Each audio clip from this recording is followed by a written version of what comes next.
ఎల్కతుర్తి కేంద్రంలోని బీజేపీ అనుసరిస్తున్న ప్రజా వ్యతిరేక పాలనను నిరసిస్తూ జిల్లా వ్యాప్తంగా ఈ నెల 6న కాజీపేటలో ప్రారంభమైన పాదయాత్రలు గురువారం సిపిఐ మండల కార్యదర్శి శనిగరపు రాజ్ కుమార్ ఓ ప్రకటనలో తెలిపారు.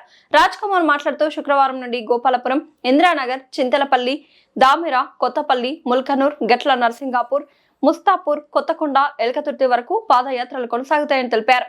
బీజేపీ ప్రభుత్వం ఎన్నికల సందర్భంగా ఉపాధి, సంక్షేమం, సుపరిపాలన మరియు మెరుగైన భవిష్యత్తును అందిస్తామని బీజేపీ వాగ్దానం చేసి ఇచ్చిన హామీలు నెరవేర్చలేదని అన్నారు. దేశంలోని పెరుగుతున్న నిరుద్యోగం, భరించలేని ధరల పెరుగుదల, డీజిల్, పెట్రోల్, నిత్యావసరాల వస్తువులపై అధిక భారం పడడం వల్ల బలహీనమైన గ్రామీణ ఆర్థిక వ్యవస్థ కుంగిపోతున్నదని తెలిపారు. యువతకు సంవత్సరానికి 1 కోటి ఉద్యోగాలు ఇస్తానని 12 సంవత్సరాలైనా ఇవ్వకుండా మాట తప్పారని అన్నారు. ప్రజా సమస్యలపై హన్మకొండ జిల్లా వ్యాప్తంగా ఈ నెల 6 నుండి 11 వరకు వేయి స్తంభాల గుడి నుండి పబ్లిక్ గార్డెన్ వరకు వందలాది మందితో ర్యాలీగా పాదయాత్రలో ముగింపు సభ కార్యక్రమంలో సిపిఐ జిల్లా కార్యవర్గ సభ్యులు ఉటుకూరు రాములు, సిపిఐ మండల కార్యదర్శి రాజకుమార్, నిమ్మల మనోహర్ పాల్గొన్నారు.